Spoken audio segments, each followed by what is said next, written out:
राधे राधे भक्तों, आज हम आपको श्री भक्तमाल ग्रंथ में वर्णित भक्त श्री कृष्णदास जी की कथा सुना रहे हैं, जो अष्टछाप के प्रथम 4 कवियों में से एक थे। यदि आपने हमारा चैनल अभी तक सब्सक्राइब नहीं किया है तो सब्सक्राइब कर लीजिए और कथा पसंद आए तो लाइक का बटन भी दबाइए। कृष्णदास जी का जन्म संवत 1553 विक्रमी में गुजरात प्रदेश के अहमदाबाद जनपद में चलौतर नाम के गांव में हुआ था। वे कुंभी परिवार से संबंध रखते थे। श्री कृष्णदास जी महाप्रभु वल्लभाचार्य जी के शिष्य थे। बाल्यावस्था से ही बड़े सत्यनिष्ठ और निडर थे। जब कृष्णदास जी 12 साल के थे, उनके गांव में एक बंजारा आया। उसने माल बेचकर बहुत सा रुपया जमा किया था। कृष्णदास के पिता गांव के प्रमुख थे। उन्होंने रात में उसका रुपया लुटवाकर हड़प लिया। कृष्णदास जी के सीधे साधे हृदय पर इस घटना ने बड़ा प्रभाव डाला। उन्होंने अपने पिता के विरुद्ध बंजारे द्वारा न्यायालय में अभियोग चलाया और उनके साक्ष्य के फलस्वरूप बंजारे को उसका पैसा मिल गया। इस घटना के कारण इनके पिता को मुखिया के पद से हटा दिया गया। पिता द्वारा कृष्णदास घर से निकाल बाहर किए गए, जिस कारण अब वे तीर्थ यात्रा के लिए चल पड़े। इसके बाद कृष्णदास जी भ्रमण करते करते ब्रज में आ गए। उसी समय श्री नाथ जी का स्वरूप नवीन मंदिर में प्रतिष्ठित किया जाने वाला था। श्री नाथ जी के दर्शन करके वे बहुत प्रभावित हुए। महाप्रभु श्री वल्लभाचार्य जी उनको देखते ही समझ गए कि यह बालक बड़ा ही संस्कारी है। उन्होंने प्रसन्नतापूर्वक उनको दीक्षित करके ब्रह्म संबंध दिया। वे सन 1509 ईस्वी में पुष्टि मार्ग में दीक्षित हुए थे। आचार्य वल्लभाचार्य जी से मंत्र प्राप्त करते ही उन्हें संपूर्ण भगवत लीला का स्मरण हो गया। आचार्य ने उनको श्री नाथ जी के मंदिर का अधिकारी नियुक्त कर दिया। उनकी देखरेख में श्री नाथ जी की सेवा राजी ठाठ से होने लगी। वे श्रीनाथ जी की सेवा करते और भक्तिपूर्वक सरस पदों की रचना करके उन्हें समर्पित करते थे। उनके पद अधिकांशतः श्रृंगार भावना प्रधान हैं। भक्ति और श्रृंगार मिश्रित प्रेम लीलाएं रासलीला के संबंध में उन्होंने अनेक पद लिखे। उन्होंने युगलमान चरित्र नामक ग्रंथ की भी रचना की। श्री विठलनाथ जी ने उनको अष्टछाप में गौरवपूर्ण स्थान से सम्मानित किया। श्री गोवर्धनधारी भगवान श्री कृष्ण ने प्रसन्न होकर श्री कृष्णदास जी को अपने नाम में हिस्सा दिया।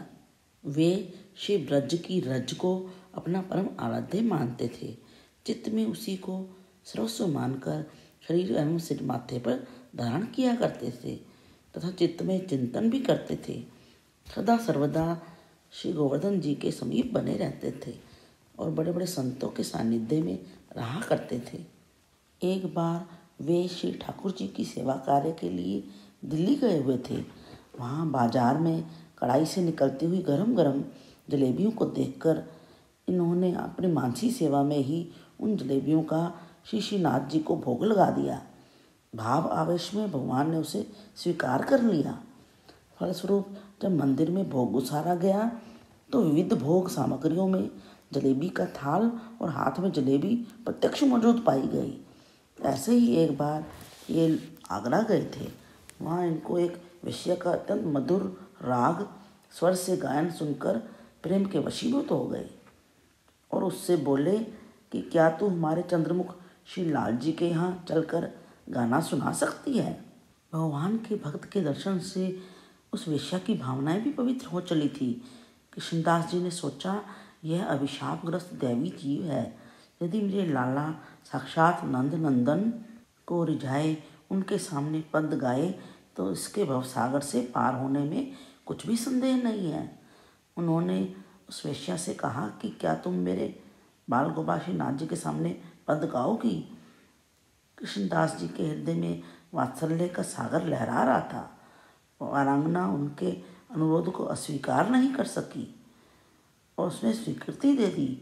भक्त ने तो उसकी कला को, सरस गायकी को श्रीनाथ जी के चरणों में समर्पित कर दिया। अपने रसिक शेखर लाला को रिझाने के लिए वे उसे आगरा से ब्रज ले आए। लोग लाज की परवाह भी नहीं की। वेश्या ने विधि पूर्वक स्नान किया, पवित्र और स्वच्छ वस्त्र धारण किए। तब कृष्णदास जी ने उससे कहा कि तुमने विषयी जीवों को तो बहुत रिझाया है, आज मेरे लाल को ब्रजेश्वर को रिझाकर अपना जन्म सफल करो। वेश्या के जन्म जन्म के पुण्य प्रकट हो गए। श्री नाथ जी की उत्थापन झांकी का समय था। यशोदानंदन मंद मंद मुस्कुरा रहे थे और कृष्णदास जी भी आनंद निमग्न थे। उन्होंने कहा, तुमने मेरे लाल जी को अच्छी प्रकार से देखा? उसने कहा, हाँ मैंने देखा, दर्शन मात्र से ही देखो अत्यंत अच्छे लग रहे हैं। वह कृष्णदास जी द्वारा रचित पद गाने लगी। सातों स्वर एक साथ उसकी पायल ध्वनि पर नाच उठे।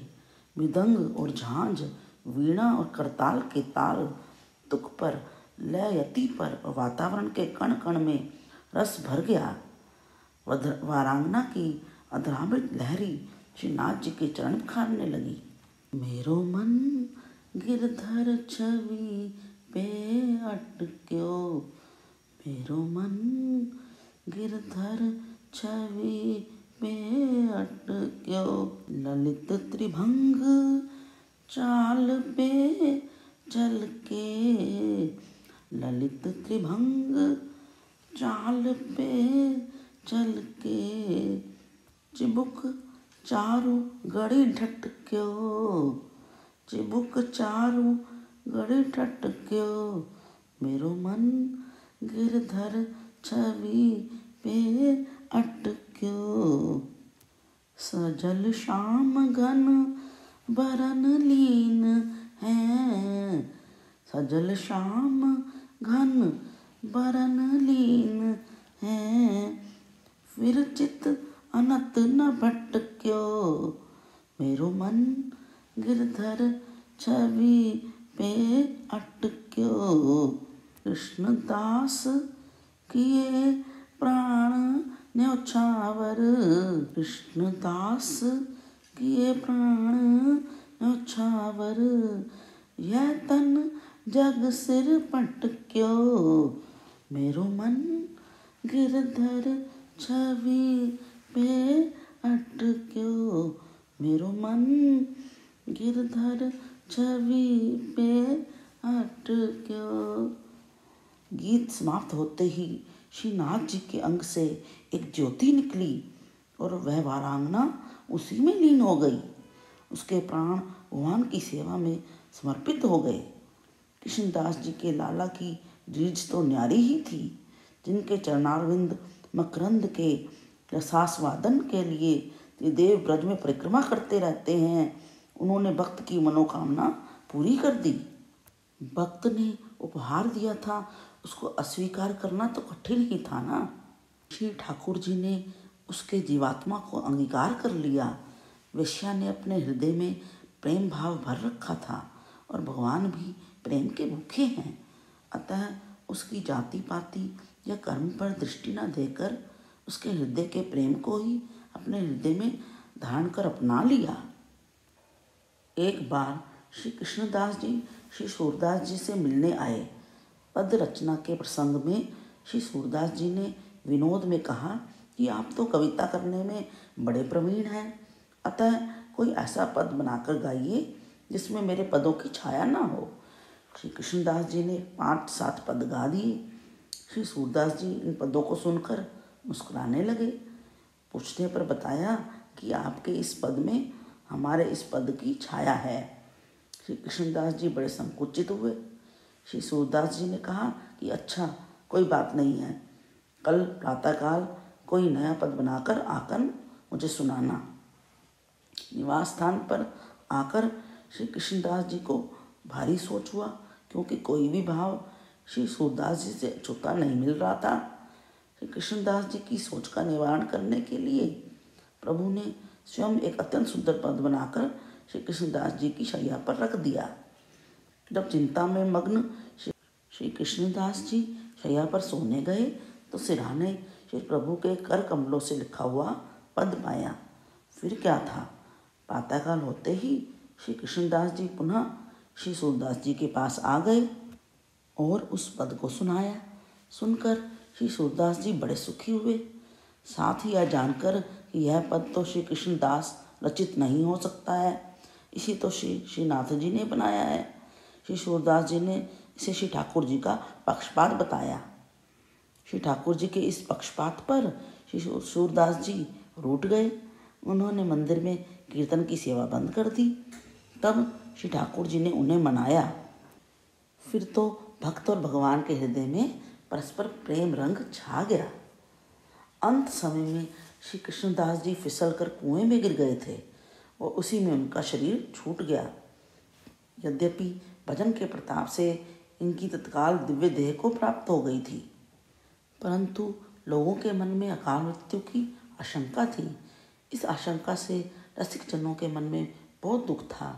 सुजान शिरोमणि श्री श्रीनाथ जी ने भक्तों के हार्दिक दुख को जानकर उसे दूर करने के लिए तथा लोगों की आशंका का निवारण करने के लिए श्री कृष्णदास जी का परम सुखदायी ग्वाल स्वरूप लोगों को प्रत्यक्ष दिखला दिया।